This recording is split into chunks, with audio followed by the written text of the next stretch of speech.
Hi everybody, welcome back to BigRedEDC. Got another Apex pass around knife for you guys. We're going to be checking out the Civivi Lazar. Now this is an Elijah Isham design. Um, definitely going to see the Isham DNA in this one, but I'm really digging the looks of it. Especially, you've got this hand rubbed blackened brass on the scales, and I just really obviously it just looks like a super heavy patina. I just really like the way that looks.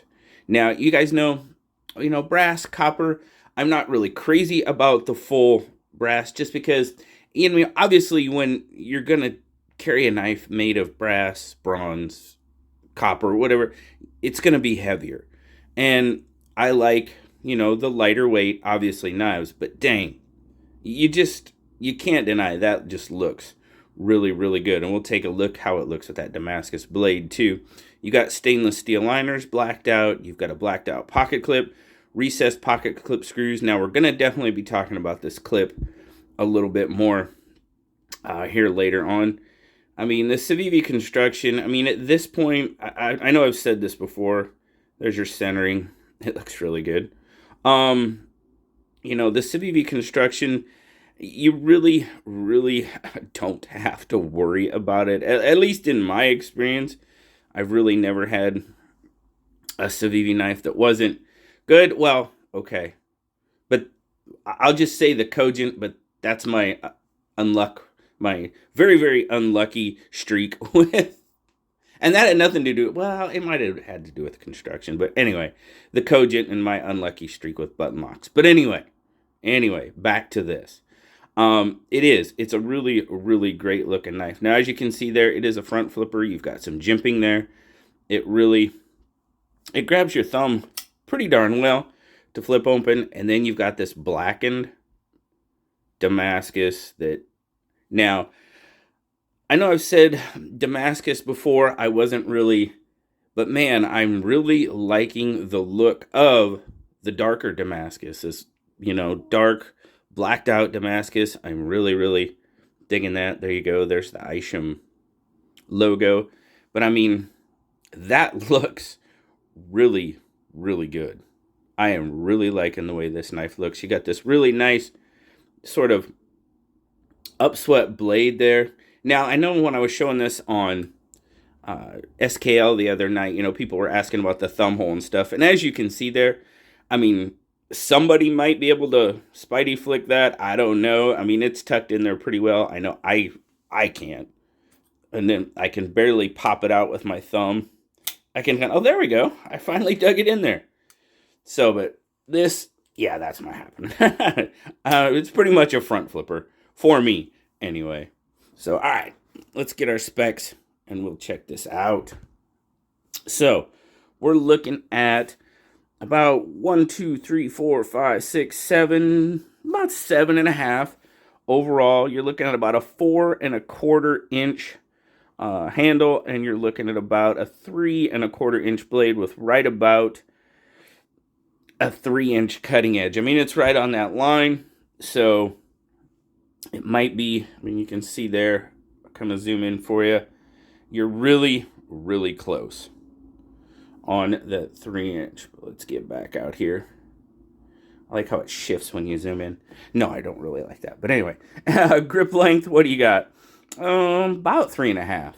And as far as grip length and everything, you guys know I'm in love with that 3.5-inch grip. It puts it right where I like it in my hand. And that slim handle, yeah. All right, we'll get our size comparisons out of the way. All right, there is the PM2. Obviously, the PM2 is going to be a pretty much longer knife. It's going to be a lot thicker, bulkier knife than the Lazar. It's pretty obvious. And then, of course, the bug out.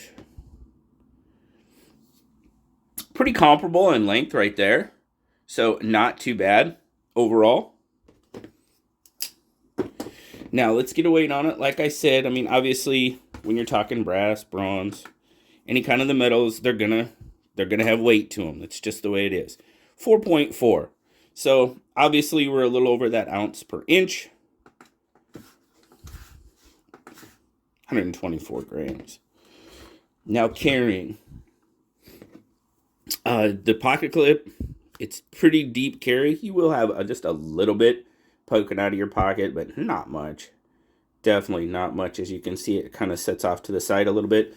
As far as the carry, it's very slender. And as you can see there, it's got good retention because it took a string off my hank. But carry overall, very, very well. So, what am I thinking about the Lazar overall? Well, I tell you what, I'm digging the look, the construction. Now, I've said before, that sometimes on Isham's designs, he's got this nice curl back here. And I say nice, I'm being polite, because a lot of times that forces my hand up into that curl, and just don't like the way it feels. Now, this one, not bad at all. You don't have that curl back. It just kind of comes to a point and then stops. And I like that. I like that a lot. The blade, the construction, the action, yeah. I mean, it's pretty nice all around as far as that aspect. Now, we're going to talk ergos. And I kind of mentioned that before with Isham's design. That aspect of the ergos, not bad. I'm digging that. But I am having the same issue with this one that I initially had with the Hadros.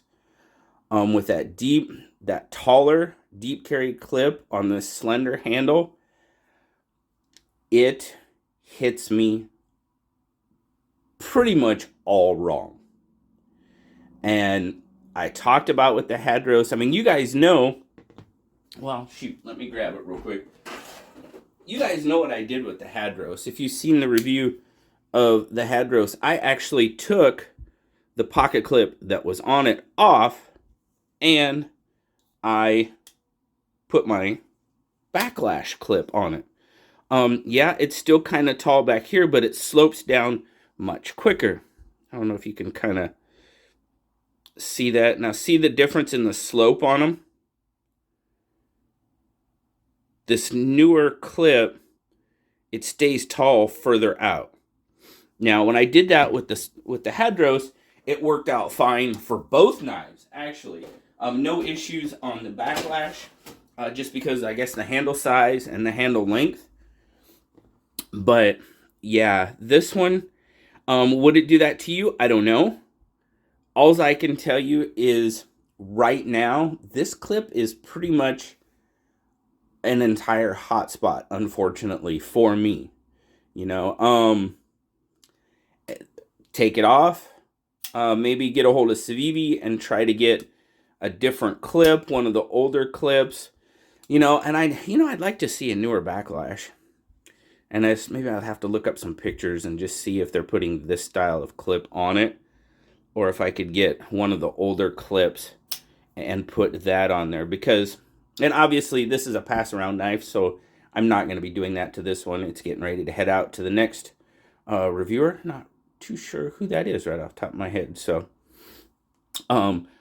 overall, I like pretty much everything about the Lazar, with the exception of that pocket clip. That pocket clip just makes the knife, well, it's a big hotspot. It is. And I've got to tell you the way I feel, and that clip is a giant hotspot for me on this knife. So I'd have to take it off, replace it, do something. Other than that, I pretty much like the knife overall.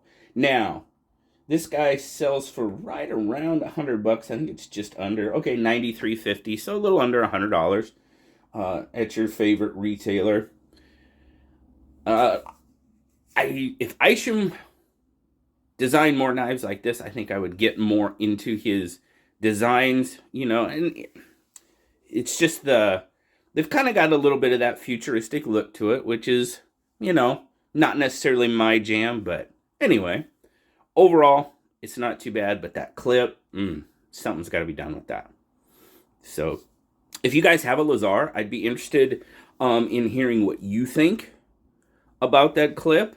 I definitely would. Let me know. And that way, other people that watch the review and check out the comments, they can, maybe it's just me. Who knows? Might be. You never know. If we get 10 people in here and 9 out of the 10 say, hey, it's not an issue, well, then there you go. So, but greatly appreciate it, guys. Thank you so much for checking this out.